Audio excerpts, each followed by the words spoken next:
c'est « Soyez parfaites, mes sœurs ». Pourquoi? Parce que c'était une phrase de Georges Martin, le cofondateur du Oui, qui conseillait aux sœurs fondatrices, parce qu'on était au 19e siècle, il faut se remettre dans l'époque, les femmes n'avaient strictement aucun droit, aucune place dans la cité, donc il leur conseillait d'être irréprochables. Et c'est dans ce sens qu'il leur disait « Soyez parfaites, parce que de toute façon, on ne vous passera rien si vous ne l'êtes pas ». pacifisme. Entre 1850 et 1900, quelles sont parmi les pionnières du droit humain celles qui, pour vous, ont fait le plus la guerre à la guerre? Elles sont toutes pacifistes, de fait, elles sont toutes contre le bellicisme. Disons qu'il y en a une qui, parmi toutes celles-là, tire son épingle du jeu, ou en tout cas est plus remarquable, c'est Myrtille Rangnet, qui a beaucoup travaillé sur l'idée qu'il fallait, entre les nations, non seulement la paix, et pour la maintenir, il fallait l'arbitrage. Et c'est elle qui a énormément développé cette théorie, en allant en différents congrès, colloques et autres en Europe. Et c'est surtout elle, et ça vaut la peine de le remarquer, qui a écrit la Marseillaise de la paix. Alors, j'aimerais que vous me disiez, pour vous, quelle est la plus combative au niveau sociétal, c'est-à-dire travail, éducation, salaire, vote? Peut-être Eliska Vincent, mais en fait, je dis ça, elles étaient toutes combatives. C'est ça, c'était très équilibré. Hormis la mixité homme-femme, il y avait surtout la mixité sociale. Et ça, c'est une chose magnifique au droit humain parce que des femmes aussi différentes, alors là, je reviens sur la totalité des fondatrices, mais aussi différentes d'origine, par exemple sociale surtout. Une grande bourgeoise aristocrate comme Marie Beckett de Vienne et une femme qui a été élevée par un charron et une tante blanchisseuse. Comme Marie Bonnevielle, justement. Ça, c'est une mixité sociale intéressante parce qu'elles ne se seraient jamais rencontrées et elles n'auraient jamais travaillé ensemble. Et concernant la combativité, oui, elles étaient toutes combatives. Parce que quand on n'a pas de droit, on l'est. Il y a une majorité de sœurs créatrices du droit humain qui adhèrent à la libre pensée. Pourquoi? Parce que l'Église, à leurs yeux, représente la grande coupable. Elles sont en colère contre l'Église, qui représente la grande coupable, c'est de maintenir la femme en état d'infériorité, pour assurer son pouvoir sur les consciences, et surtout la religion comme servitude familiale, et surtout aussi une puissance financière, etc. Donc parmi elles, Maria de Rheims, bien évidemment, va adhérer à la libre pensée, qui est le foyer même de la réflexion contre le cléricalisme. Dans son entourage, une sœur est particulièrement marquée là-dessus, c'est Julie Pasquier, qui, avec son mari Émile Pasquier, frère du Grand Orient, et peintre émailleur, a énormément milité, et ils ont été de toutes les fondations d'associations libre-penseuses. Quelle est d'après vous la plus originale? La plus originale, c'est peut-être Clémence Royer, parce qu'elle était complètement autodidacte.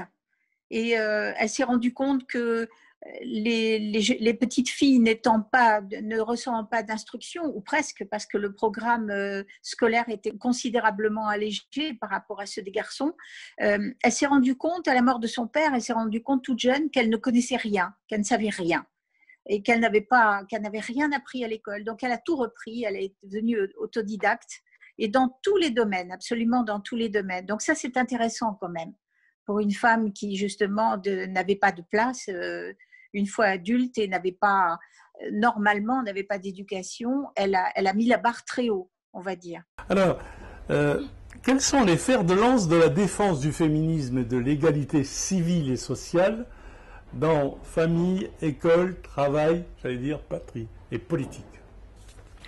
Toutes les sœurs autour de Maria de Rheims, au jour J de la constitution de la Fondation du droit humain, sont des femmes féministes, sans exception. Alors, elles sont influentes socialement, soit par leur fortune personnelle, soit par la fortune du mari. Elles sont intellectuellement influentes, comme Clémence Royer, évidemment, Maria de Rheims. elles sont professionnellement Oui, influentes. qui ont travaillé dans des journaux, justement. Oui, alors j'y arrivais, elles sont professionnellement influentes, soit médecins, comme le docteur Marie-Pierre, soit journalistes, comme Eliska Vincent, Florestine Morisseau, Maria Martin, Maria Pognon, soit dans l'enseignement, comme Marie Bonnevial, soit dans la société civile du commerce, par exemple, comme Charlotte Duval. Et les combats qu'elles vont mener, qui vont les rassembler, tournent bien évidemment autour de l'égalité des sexes et donc de la revendication des droits civiques, de la protection de la femme et de l'enfant, avec tout ce qui concerne l'allaitement, les crèches, les caisses des écoles, l'éducation identique pour tous et toutes, aussi l'égalité de salaire entre hommes et femmes, l'éducation qui leur permettra cette véritable égalité, et surtout l'amélioration des conditions de travail, en particulier des femmes, dans les commerces. Alors elles vont trouver des lieux d'engagement qui vont être, parce qu'il s'agit de se faire entendre, de se faire lire et d'agir. Donc elles vont trouver une tribune dans les banquets, dans les congrès, dans les sociétés auxquelles elles participent et dont elles sont souvent fondatrices, dans les pétitions, dans la philanthropie, la caisse des écoles, l'allaitement, etc. Et elles vont aller aussi, leur féminisme va aussi aller jusqu'aux bibliothèques, les deux sœurs, Eliska Vincent et Florestine Morisseau, qui travailleront toute leur vie à accumuler la plus gigantesque bibliothèque du féminisme, depuis les textes de l'Antiquité, le Moyen-Âge et autres, et qui montrent combien la femme mérite, ou plutôt mériterait vraiment, un statut équivalent. Est-ce qu'on peut dire que Maria Esther Arundel, qui est devenue Maria Martin, c'est celle qui a le plus été efficiente par rapport à la maçonnerie mixte? Il est vrai qu'elle s'est beaucoup engagée. Elle était secrétaire, elle était la première secrétaire de la loge numéro 1, la loge parisienne. Et elle est restée pendant plus de 6 ans, je crois, enfin très longtemps. Et elle était journaliste. Voilà. Elle a créé un journal, le journal des femmes, en 1891. Et donc, elle a emmené justement les autres, ses compagnes, vers la profession de journalisme. On disait publiciste à l'époque, mais la profession de journalisme et de journalisme de terrain. Donc, c'était des femmes engagées sur tous les plans maçonniques, social, et il fallait qu'elles se fassent une place aussi dans les lieux qui est jusque-là réservé aux hommes. Donc ça n'était pas facile. Dernière question, comment vous avez travaillé ensemble, Annick? Comment vous êtes partagé les tâches? Alors, on est très, très complices, on est très complémentaires aussi.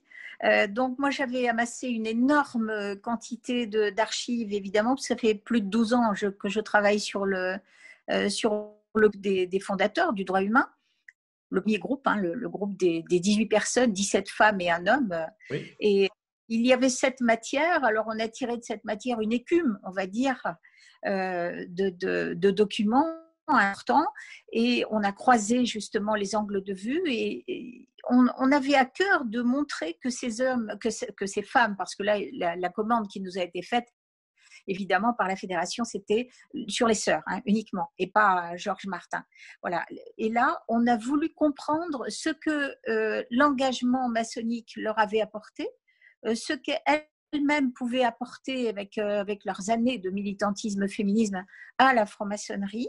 On s'est interrogé beaucoup là-dessus. Donc, il n'y a pas que des biographies, évidemment, il y a une réflexion sur leur engagement. Okay. Leur engagement humain, social et autres. Eh bien, merci beaucoup, Dominique. Pourquoi ces pionnières ont-elles choisi la franc-maçonnerie et qu'est-ce que la franc-maçonnerie leur a apporté? Je reviens à ce que vous évoquiez tout à l'heure, soyez parfaites, mes sœurs. Elles n'ont pas d'autre choix que cette excellence. Il faut qu'elles soient Elles sont face à un public, masculin évidemment, narquois, hostile, misogyne. Et elles se doivent d'être des modèles de rigueur morale, publique et privée. Elles sont en butte permanente, mais elles ne peuvent pas se donner prise à la médisance. Donc il faut affirmer leur liberté de penser en revendiquant une pensée politique sans renoncer à leur féminité. Et il y va de leur respectabilité et surtout de leur crédibilité, parce qu'elles ont mis en péril leur respectabilité, et l'enjeu est lourd. Alors qu'est-ce qu'elles viennent chercher en maçonnerie et qu'elles n'auraient peut-être pas trouvé ailleurs? Eh bien, on peut prendre une phrase qui est très maçonnique, d'opératives et militantes qu'elles étaient dans le domaine public, elles deviennent spéculatives et symboliques, et adogmatiques. Et elles découvrent que le public réduit d'une loge, eh bien, peut susciter la timidité. Mais ce n'est pas une tribune pour pugilats verbaux. Elles vont y trouver la sérénité de leurs discussions, la retenue dans les travaux, justement parce que c'est une mixité sexuelle. Elles vont découvrir les vertus de la discrétion et du secret, le respect de la parole en loge, et elles vont découvrir que ce droit de vote pour lequel elles militent dans la vie publique et qui ne leur sera pas octroyé avant 1944, qu'elles ne connaîtront donc pas, elles vont découvrir que ce droit de vote, elles l'exercent en permanence en loge. Et surtout, elles découvrent que le cheminement initiatique, la mise en œuvre du rituel, leur apporte la preuve que nulle place, à plus forte raison inférieure, n'est définitivement assignée à qui que ce soit. Chacun, chacune y progresse à son rythme, à sa juste place. Et peut-être la maçonnerie leur apporte-t-elle la cohérence d'une vie entière, dans la communion métaphorique de la construction du temple. Édifier, donc transmettre. Eh bien, Annick Drogou, merci pour ce regard. Merci bien entendu à Dominique Ségalen pour tout son travail d'archivage et de recherche en histoire.